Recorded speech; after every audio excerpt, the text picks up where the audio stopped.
Hello everyone and welcome to Cinderful Gaming. I hope you're all doing well, I hope you're all staying safe, and most of all, I hope you're all fighting that war against the Grey. Today's video, we're going to start collecting Warhammer, the Horus Heresy, and today we're going to take a look at the Thousand Suns.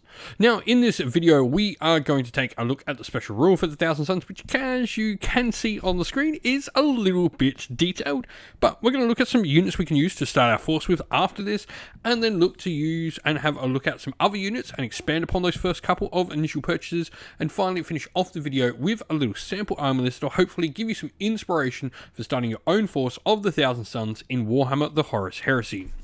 And so, what do we get with the Thousand Suns? We get the Cult Arcana rule, where all models with the infantry and cavalry unit types, but not those with the artillery or automated artillery unit subtypes, with the special rule gain the Psychic subtype. This does not grant them any extra disciplines, but it does not stop them having the disciplines they would already have. In addition, all models with the infantry or cavalry type and the character unit subtype that have the special rule must select a minor arcana option. Any models with the infantry or cavalry unit types with both the independent character and Legionis Astartes Thousand Suns special rule that do not already have one or more psychic disciplines can be upgraded for 15 points to gain a single psychic discipline from the core psychic discipline list in the core rulebook. So that is pretty much it. You know, we are going to get an army of psychers. I mean, that is what the Thousand Suns are all about. Now, the Prosperine Arcana. All models with the character and psyche unit subtypes in the Thousand Suns attachment must select one minor arcana upgrade from the following options we have listed here. There are 5 of them before beginning the battle. Now, if a unit ever consists of one model with a character unit subtype, and all those models must select the same upgrade. So if you've got a character joining a unit, everything has to have the same to form one singular unit. You can't have, say, a Pyre model leading a Pavoni unit. Now, that is, unless specifically stated otherwise, no model can ever have more than one of these. Now, we have some different abilities. First of all, we have the Pyre. When a charge is declared, we can get some Hammer of Wrath attacks with the unit. Pavoni allows us to get some extra movement and ignore penalties from moving through difficult terrain. Corvidae will allow us to first wound we ever inflict on an enemy unit, allocate it ourselves rather than our enemy doing it. Athenian will allow us to put some minus leadership modifiers on pinning and morale checks caused by shooting. And the Raptora will allow us to, after we make a move or a run, we can gain some extra invulnerable save. All of these are pretty cool, and what they all require you to do is make a psychic check with the unit's leader, the psychic that's in the unit, and then if they pass the psychic test, then they're all good and the ability goes off. Otherwise, if they fail, they'll suffer from perils of the warp.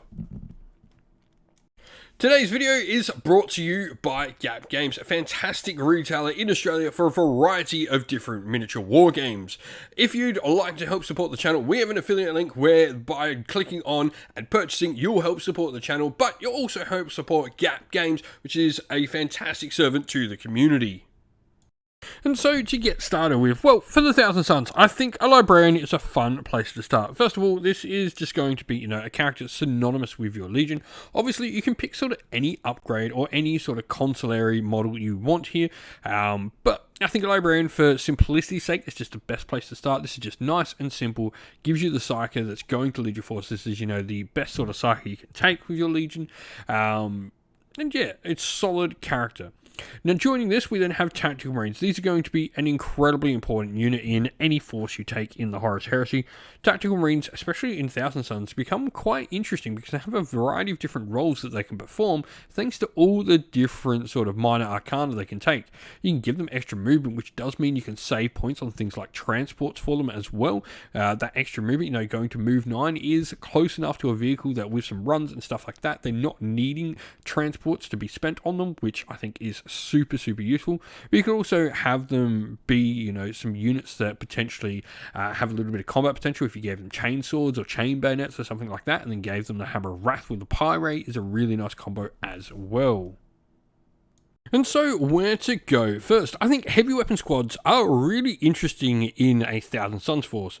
First of all, they have some variety of different rules that can really take effect of, going into horde killers and potentially forcing, minus leadership penalty morale checks, or even last cannons, the ability to sort of indicate where you want the first last cannon shot to go, and a unit of them could be really interesting. This will enable you to potentially turn the unit into a little bit of character hunters, Straight away you go, well, first last cannon, and I'm allocating it to your character in the unit is a pretty deadly way to remove characters, essentially giving you sniper last cannons. We then have the Reconnaissance Squad. They're a fun, interesting unit. They've got pinning on their weapons, meaning that they can take, the Arcana that's going to allow them to put minus to pinnings, which I think works really well. It just ties it super nice with them.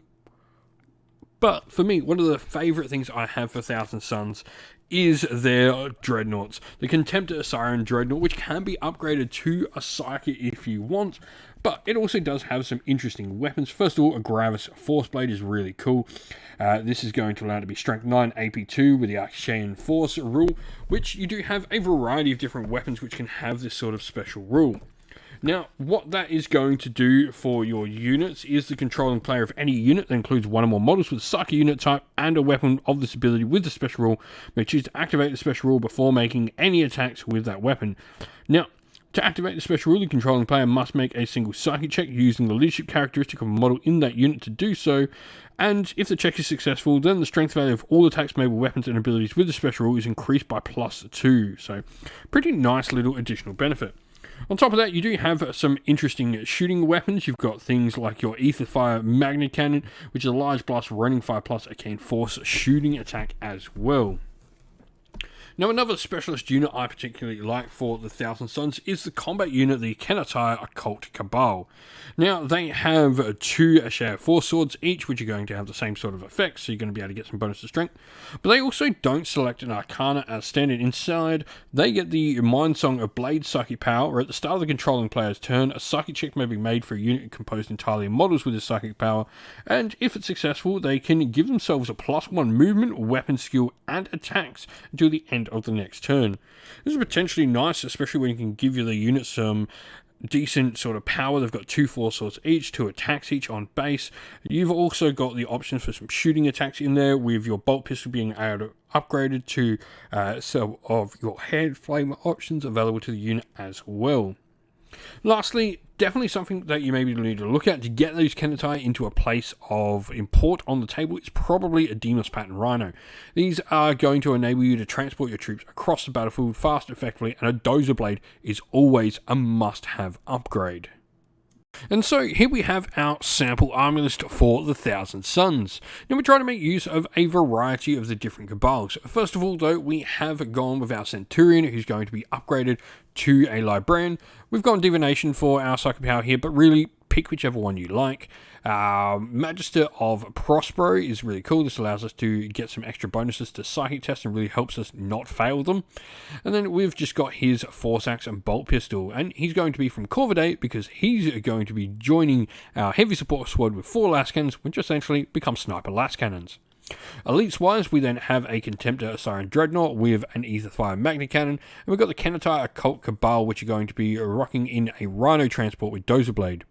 2 Legion Tactical Squads and a Reconnaissance Squad with Nemesis Bolters for those pinning weapons is going to be our next choices in troops, and as mentioned, we have the Heavy Support Squad with Last Cannons there, as well as Corvidae. Tactical squad wise, they've gone for Pavoni in their unit. This is going to allow them to get the extra 3 inches of movement and really be able to threaten the midfield objectives. And the Reconnaissance squad has gone for Athenian as well for the extra bonuses to pinning. If you've got some ideas on how you'd build up your own Thousand Suns force, though, for the Horus Heresy, let us know your thoughts down in the comments below. And that's the end of the video. We hope you all enjoyed it. If you did, please don't forget to leave a like and subscribe to the channel, and also drop a comment down below letting us know what you thought about the video. If you'd like to come chat more with me and other members of our fine little community here at Sinful Gaming, we have a Discord server linked down in the video's description. Also linked down in the video's description are the best ways to help support the channel. You can use one of our affiliate links to Gap Games or Element Games if you're in Australia or the United Kingdom, or you can subscribe to our YouTube members or Patreon, or grab some merch from our merch stores on Teespring or Ko-fi. All the best ways to help support the channel. As a special thanks to all our Patreon and YouTube members, we'd like to give them all a shout out. So thank you to our patrons: Broken Chef, Andy C, Grimskull, Colorblind Magic, Benjamin Swallows, James Cater, Mark Harvey, Domir, Average Wargamer, JJ Austrian, Cure Dynamic, Andrew Bowen, Outer and Shot First, Kenny Lowell and Soren. And to our YouTube members: Green Roots Gaming, Ronya, Lock Lorick, The Johnny84, Broken Chef, Ariana Edwards, Monty's Tabletop Terrain, James Tillman, Disco, John Castle and Gargamel196. Thank you all once again for watching. Like, subscribe, comment down below. Stay safe everyone, stay well, and most of all, keep fighting that war against the Grey. Ciao for now.